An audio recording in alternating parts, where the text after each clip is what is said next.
Hello there, everybody. It's Dr. Bill. Just wanted to tell you that it's great to see you this morning. I hope, or this evening, this afternoon, madrugada, middle of, I think that's very early in the morning. Whenever you're having a chance to watch this, I hope that you have a great day or that you had one. Today, I want to talk to you about editing again, but it's the kind of question that most programs, unfortunately, many posters don't include this little editing rule in their list of keywords to follow. And it's when it says, what is the correct way to write sentence blank? That is rule number 2 I had on my advanced writing folder, which means rough, rough, rough. That is a clue for your students as an acronym to look for either an RO, a run-on, or an F, a fragment. Whenever it says what is the correct or what is the best way to write sentences blank and blank, that means that the first sentence is a complete thought, but the second sentence is a fragment. I call that a SAF, sentence, and fragment, sentence and fragment. Or if it's flipped, if the first one is the fragment, missing the subject or the predicate, the head, the brain of the sentence, or the body, the heart of it, then that means it's a fragment and a complete thought. Now, here's something that bothers me, and I hope that on the real test it was different, but it didn't show up on the online test that I was looking at. So look right here. This was the second most missed question in 3rd grade. And if you look on top, I don't see the word editing unless I cropped it out or something. So your students are going to have to read the italicized portion to look for the word revisions or corrections. Correction is improving the conventions. That's called editing. Revisions is improving the content. Think of revising, looking at something different right now than you will later. So these editing sentences, paragraphs are pretty short. That's one clue. Shift, life on shift, Venus. I'm only saying that because when you start getting used to using a keyboard, your students are going to have to remember to push that shift button. So if you don't want to say capital or put on a cap, it's very easy to say shift life, shift L, life on shift V, Venus. Not shift lock because the whole thing would be capitalized. All right, so let's take a look at why almost half the students in Texas got this wrong. It's the keywords are, what is the correct way to write sentence 2? So in your test, you're on the online test, you would teach your students to highlight the question that's being asked about.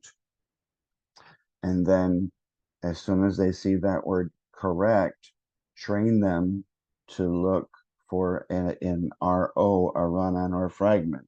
So let me show you that on rule number 2 of my advanced writing folder. what is the correct, or it might say, what is the best way to write sentence blank rough, a run-on or a fragment. All right. So the sentence 2 says, shift the planets similar in size, but many differences, period. I didn't say shift, period, because period is on the bottom of that key of the keyboard. Above the period is a greater than sign that you would have to put shift greater. Okay. Now, the sentence sounds weird because it's missing what's called an irregular verb, is or are or was or were. So let's take a look and see this. So this is an F, a fragment. So let's one by one do the process of elimination and select. And so on your lined and blank paper, your students could quickly write A, B, C, D.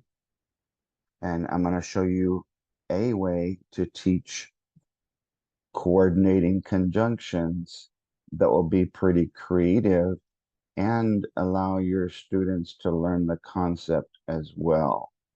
Okay.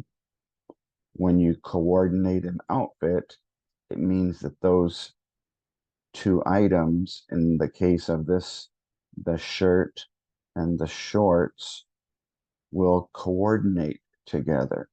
But a coordinating conjunction is going to join two independent clauses with a comma and one of the coordinating conjunctions, also known as fanboys by many of you, for, and, nor, but, or, yet. So, all right. Shift. The planets are similar in size, period. That's a complete thought, so we could label that S. Okay. They don't have to write out the whole sentence on the line or blank paper. They can just write S slash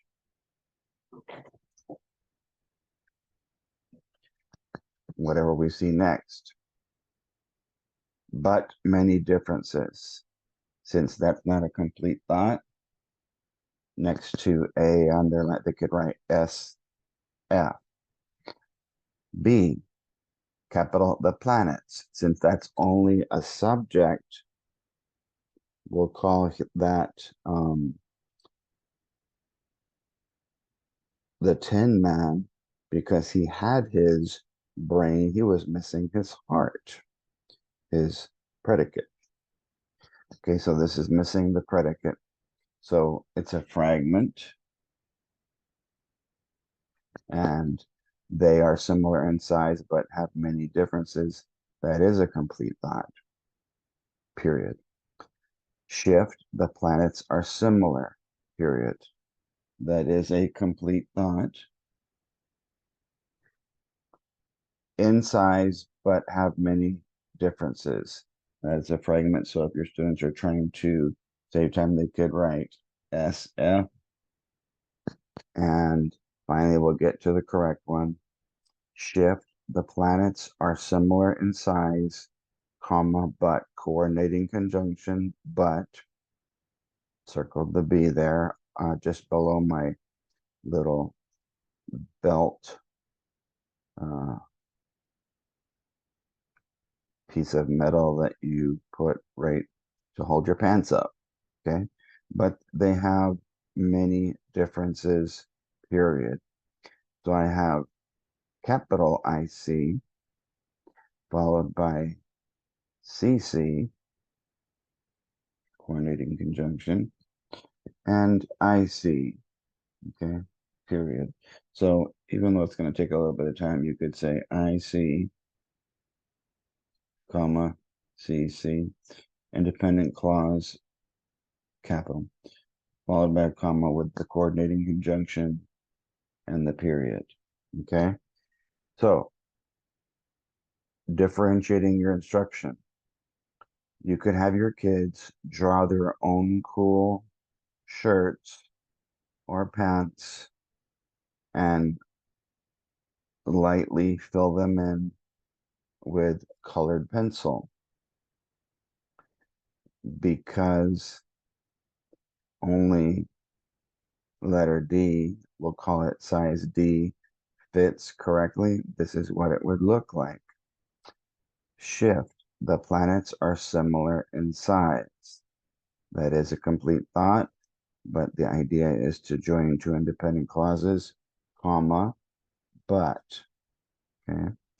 And I don't want to leave out the word but, because your students would often do it. So on the pants, the shorts, the skirt, whatever you want to do, they have many differences, period. So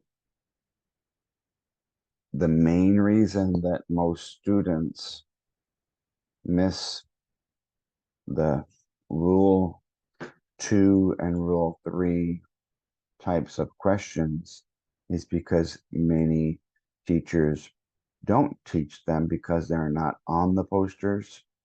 They're not in some of the programs or curriculums that we use. So that's why I have cups with 2 S's, the second S being sentence boundary. What are we checking for? Run-on, fragment, comma, conjunction. All of that happened there. Maybe there's repetition, content problems, meaning. Is it a cause and effect, or is it a compare and a contrast? Since this was a compare and a contrast, then your students would know, or hopefully know, to use the comma and the but for a compare and contrast statement. So these cool looking things are sold in sets of 25 or $25 plus a small $7.50 fee. So if you have one class, you could laminate them and they'll last longer. And you'll be able to get rid of the weird things that kids write on them. If you have 5 or 6 classes, you could still buy one and laminate them and number them from 1 through 25, so your kids would know which one to grab whenever it's their time to practice using this quick check guide here. Or you could buy 4 or more and the shipping is free. So 4 of these would be like $100. And, I'm not going to get into all of these other ones because this one just happened to be a sentence boundary issue where the students need to understand where a sentence starts and where it ends. So that does it for that lesson. If you have somebody that you feel would benefit from seeing this video, somebody who's new to teaching grammar or editing, you can share it with them. That would be great. I also want to mention that earlier this morning, I used a quote that didn't really have any problems, but because I knew I was going to practice joining two independent clauses with a comma and a fanboy, one thing that I did was I asked the students to do what I call a teachable moment of instruction, TMI, because many of you don't have time to teach grammar, then you'll have to do a quick mini lesson on how you could do that. Or if it's a skill concept, a TEKS, Texas Essential Knowledge and Skill that maybe has never been discussed before, if you don't do a teachable moment of intervention, when your kids come across that in the editing portion of the test, which is tested in isolation, then they're going to have some struggles. God bless. Feel free to message me in Facebook. You can email me at writing_doctor@yahoo.com. It's written on the folder if you want to rewind the video a little bit and check it out. You have yourself a wonderful and, more importantly, blessed day.